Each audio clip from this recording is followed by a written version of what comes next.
Friends, ಪೂರ್ಣಪದ್ಮ art and ಡಿಶಸ್ಗೆ ನಿಮಗೆಲ್ಲ ಸ್ವಾಗತ. ನಾನು ನಿಮ್ಮ ಅನ್ನಪೂರ್ಣ ಜಗದೀಶ್.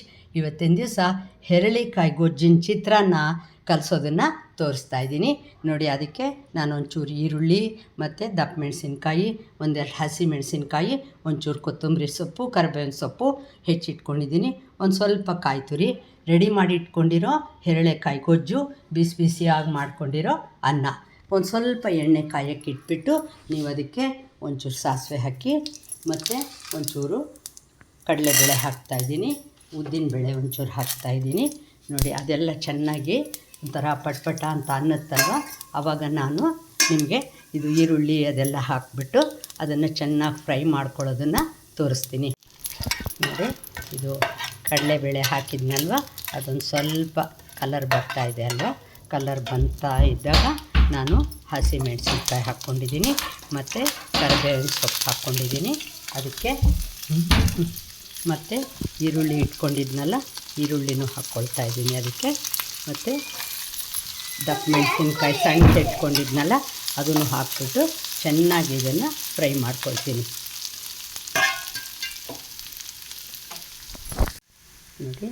ಈ ಥರ ಚೆನ್ನಾಗಿ ಎಲ್ಲನೂ ಫ್ರೈ ಆಗ್ತಾಯಿದೆಯಲ್ವ, ಆವಾಗ ಇದಕ್ಕೆ ಒಂದು ಚಿಟಿಕೆ ಅರಿಶಿನ ಹಾಕ್ತಾಯಿದ್ದೀನಿ, ಉಪ್ಪು ಹಾಕ್ತಾಯಿದ್ದೀನಿ. ಒಂಚೂರು ಜಾಸ್ತಿ ಹಾಕ್ಕೊಳ್ಳಲ್ಲ, ಯಾಕೆಂದರೆ ನಾನು ಮಾಡಿಟ್ಕೊಂಡಿರೋ ಗೊಜ್ಜನ್ನು ಹಾಕಿಬಿಟ್ಟೆ ಕಲಿಸ್ತಾ ಇರೋದ್ರಿಂದ ನಾನು ಉಪ್ಪು ಅರಿಶಿನ ಎಲ್ಲ ಜಾಸ್ತಿ ಅದಕ್ಕೆ ಹಾಕ್ತಾಯಿಲ್ಲ. ಮತ್ತು ಒಂದು ಸ್ವಲ್ಪ ಕಾಯಿ ತುರಿ ಹಾಕ್ತೀನಿ ಮತ್ತು ಎಲ್ಲನೂ ಕ್ಲೀನಾಗಿ ಹೀಗೆ ಮಿಕ್ಸ್ ಮಾಡ್ಕೊಳ್ತೀನಿ. ಇದಕ್ಕೆ ಎಕ್ಸ್ಟ್ರಾ ಹುಳಿ ಎಲ್ಲ ಏನೂ ಬೇಡ, ಯಾಕೆಂದರೆ ಎಲ್ಲ ಇದನ್ನೇ ಮಾಡಿದ್ದೀವಲ್ವ ನಾವು, ಗೊಜ್ಜೆ ಹಾಕ್ತಿರೋದ್ರಿಂದ ಅದಕ್ಕಿರೋ ಹುಳಿನೇ ಇದಕ್ಕೆ ಸಾಕು ನೋಡಿ. ಅನ್ನನೂ ಮೊದಲೇ ಮಾಡಿಟ್ಕೊಂಡು ಒಂದು ಬೌಲ್ಗೆ ಹಾಕಿಟ್ಕೊಂಡ್ರೆ ನಿಮ್ಗೆ ಅದು ಚೆನ್ನಾಗಿ ಆರಿ ಉದುರಾಗಿ ಆಗುತ್ತೆ. ಅದಕ್ಕೆ ಒಂದು ಸ್ಪೂನ್ ತುಪ್ಪ ಹಾಕ್ಕೊಳ್ಳೋದ್ರಿಂದ ಆ ಉದುರಾಗಿರೋದು ಏನಾದರೂ ಚೆನ್ನಾಗಿರುತ್ತೆ ಯಾವಾಗಲೂ. ಮತ್ತು ಒಂದಕ್ಕೊಂದು ಕಂಟ್ಕೊಳ್ಳೋದು ಅದು ಆಗಲ್ಲ. ಮತ್ತು ರೆಡಿ ಮಾಡಿ ಇಟ್ಕೊಂಡಿತ್ತಲ್ಲ ಗೊಜ್ಜು, ಅದನ್ನು ನೀವು ಎಷ್ಟು ಅನ್ನ ಇಟ್ಕೊಂಡಿದ್ದೀರಲ್ಲ ಅದಕ್ಕೆ ತಕ್ಕಂಗೆ ಹಾಕಿಬಿಟ್ಟು ಇದನ್ನು ಮಿಕ್ಸ್ ಮಾಡ್ಕೊಳ್ಳಿ. ಇದಕ್ಕೇನೆ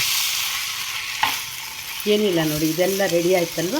ಇದನ್ನು ಬಿಸಿಯಾದ ಅನ್ನಕ್ಕೆ ಹಾಕ್ಕೊಂಡು ಕಲಸಿದ್ರೆ ನಿಮ್ಮ ಹೆರಳಿಕಾಯಿ ಚಿತ್ರಾನ್ನ 1 ನಿಮಿಷಕ್ಕೆ ರೆಡಿಯಾಗಿಬಿಡತ್ತೆ ನೋಡಿ. ಈ ಥರ ಚೆನ್ನಾಗಿ ಆ ಗೊಜ್ಜು ಎಲ್ಲ ಬಿಸಿಯಾಗಿ ಅದ್ರ ಜೊತೆ ಎಲ್ಲ ಮಿಕ್ಸ್ ಆಗುತ್ತಲ್ಲ, ಆವಾಗ ನೀವು ಇದನ್ನು ನಿಧಾನಕ್ಕೆ ಅನ್ನಕ್ಕೆ ಹಾಕ್ಬಿಟ್ಟು ಚೆನ್ನಾಗಿ ಸ್ಪೂನಲ್ಲೇ ಕಲಸಿ, ಕೈಯಲ್ಲಿ ಕಲಸೋದೇನು ಬೇಡ, ಸ್ಪೂನಲ್ಲೇ ನಿಧಾನಕ್ಕೆ ಕಲಿಸ್ಬಿಟ್ಟು ನಿಮಗೆ ಸರ್ವ್ ಮಾಡೋಕ್ಕೆ ರೆಡಿಯಾಗಿ ಹೋಗಿಬಿಡತ್ತೆ.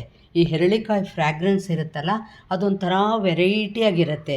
ನಿಂಬೆ ರಸಕ್ಕೂ ಇದಕ್ಕೂ ತುಂಬಾ ವ್ಯತ್ಯಾಸ ಇರುತ್ತೆ. ಮತ್ತು ಇದು ಆರೋಗ್ಯಕ್ಕಂತೂ ತುಂಬ ಒಳ್ಳೆಯದು.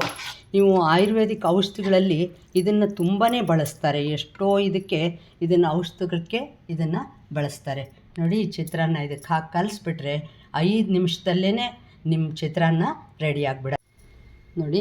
ಎಷ್ಟು ಕಲರ್ಫುಲ್ಲಾಗಿ ನಿಮಗೆ ಹೆರಳಿಕಾಯಿ ಚಿತ್ರಾನ್ನ. ಇದನ್ನು ಹೆರಳಿಕಾಯಿ ಚಿತ್ರಾನ್ನನೂ ಅನ್ಬೋದು ನೀವು, ಅಥವಾ ಹೆರಳಿಕಾಯ್ದು ಪುಳಿಯೋಗರೆ ಅಂತಲೂ ನೀವು ಕರಿಬೋದು. ಇಂಗ್ರೀಡಿಯೆಂಟ್ಸ್ ಎಲ್ಲ ಅದನ್ನೇ ಎಲ್ಲ ಹಾಕಿದ್ದೀವಲ್ವ ನಾವು. ಪ್ರತಿಯೊಂದು ಪುಳಿಯೋಗರೆಗೆ ಏನು ಹಾಕ್ತೀವೋ ಅದನ್ನೇ ಹಾಕಿದ್ದೀವಿ. ಆದರೆ ಇದು ಆ ಟೇಸ್ಟ್ಗಿಂತ ಈ ಟೇಸ್ಟು ಡಿಫ್ರೆಂಟಾಗಿರುತ್ತೆ. ಬರೀ ಹೆರಳಿಕಾಯಿ ರಸ ಹಿಂಡ್ಬಿಟ್ಟು ನೀವು ಹಸಿಮೆಣಸಿನ್ಕಾಯಿ ಎಲ್ಲ ಹಾಕ್ಬಿಟ್ಟು ಕೂಡ ಚಿತ್ರಾನ್ನ ಕಲಿಸ್ಬೋದು. ಇದು ನಾನು ವೆರೈಟಿಯಾಗಿರುತ್ತೆ ಅಂತ ಈ ಥರ ಕಲಿಸಿದ್ದೀನಿ. ಇದು ಡಬ್ಬಿಗಳಿಗೆ ಮತ್ತು ಸೈಡ್ ಡಿಶ್ಶಾಗಿ ಚಿತ್ರಾನ್ನ, ಬ್ರೇಕ್ಫಾಸ್ಟ್ಗೆ ಎಲ್ಲ ಕೂಡ ನೀವು ಇದನ್ನು 5 ನಿಮಿಷದಲ್ಲಿ ನಾನು ನಿನ್ನೆ ತೋರಿಸಿರೋ ಆ ಗೊಜ್ಜನ್ನು ರೆಡಿ ಮಾಡಿಟ್ಕೊಂಡ್ರೆ ಇದನ್ನು ರೆಡಿ ಮಾಡಿಬಿಡ್ಬೋದು. ಇನ್ನೂ ತನಕ ನನ್ನ ಚಾನಲ್ಗೆ ಸಬ್ಸ್ಕ್ರೈಬ್ ಮಾಡ್ಕೊಳ್ಳದೆ ಹೋದರೆ ಸಬ್ಸ್ಕ್ರೈಬ್ ಮಾಡ್ಕೊಳ್ಳಿ. ಲೈಕ್, ಶೇರ್, ಕಾಮೆಂಟ್ ಮಾಡೋದನ್ನು ಕೂಡ ಮರಿಬೇಡಿ. ಇದೇ ವಿಡಿಯೋನ ಇನ್ಸ್ಟಾಗ್ರಾಮ್ ಮತ್ತು ನಾನು ಫೇಸ್ಬುಕ್ಕಲ್ಲಿ ಕೂಡ ಅಪ್ಲೋಡ್ ಮಾಡ್ತೀನಿ, ಅಲ್ಲೂ ನೋಡ್ಬೋದು. ನನಗೆ ನೀವು ಲೈಕ್ ಮಾಡ್ಬೋದು. ನಮಸ್ಕಾರ.